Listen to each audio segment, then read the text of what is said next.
Hello, parents of Family Night. Next week, your kids are going to be getting a book that looks like this. Contains the first 26 questions of the Westminster Shorter Catechism. And with each question is also a supporting scripture verse that goes with that question. What we're doing is we're asking kids to go home and memorize the questions and answers of the Shorter Catechism. If they do so, they're going to get a point for every question and answer they memorize, and for a bonus point, they could also memorize the supporting scripture verse. We've also tried to make this easier for the little kids too. For kids 5 and under, they don't have to memorize the entire answer to the question. They just have to memorize the words that are underlined in the book. Now, some of you parents are probably thinking, great, one more thing for my kids to memorize that the church is giving me. As you probably know, our church has always encouraged parents to take the catechism questions home and teach them to their children. This is something we do every Sunday morning to teach parents to bring those questions home and review them with their kids. In fact, we've structured all of Family Night around the Westminster Shorter Catechism. All the kids groups are going through systematically, question by question, idea by idea, in order for them to learn more about what the catechism teaches. What's interesting is when I surveyed the parents of our church, myself included, I found that a lot of us don't even really know how to use a catechism, or what a catechism actually is. What does the word catechism actually mean? A lot of parents know what's in the catechism, just theological questions and answers to the questions. Their problem is that they are unfamiliar with what catechizing actually is and why it's important. This is what the Gospel of Luke has to say about it.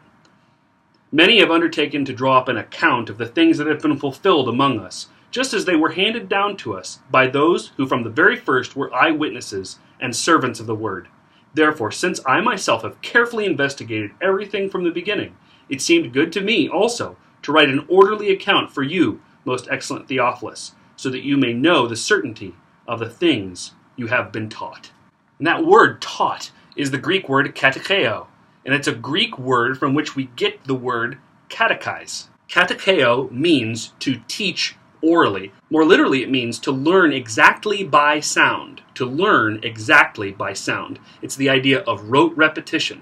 This is what catechizing is. It means to teach someone in such a way that they can repeat back to you in exact answers. It means that when you ask your child a theological question, they can repeat back to you a specific memorized answer.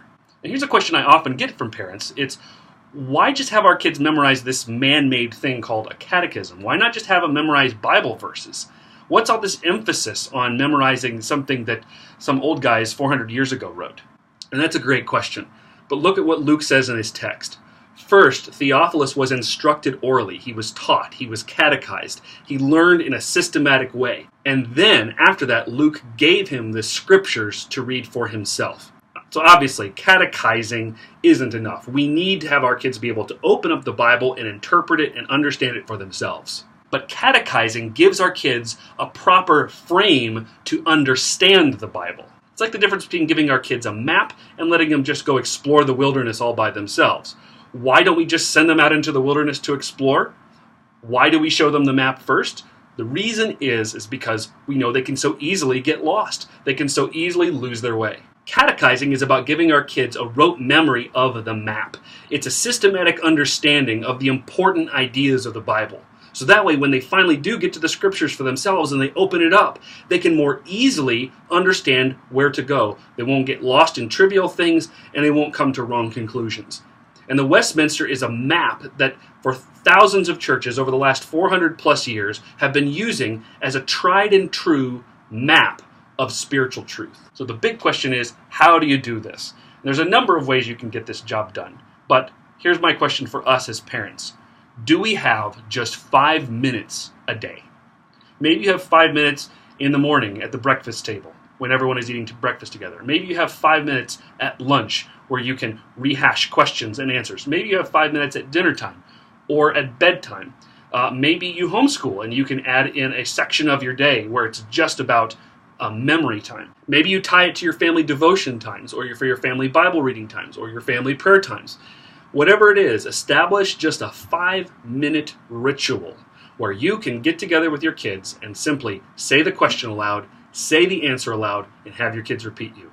Say the question aloud, say the answer aloud, and have your kids repeat you. It's that simple. That's what catechizing is. It's about giving our kids a foundation on which, when they finally get to start really digging into the scriptures for themselves and really studying it for themselves, they have a foundation in their heart and in their mind to help them know what is true, what is real, and who God is.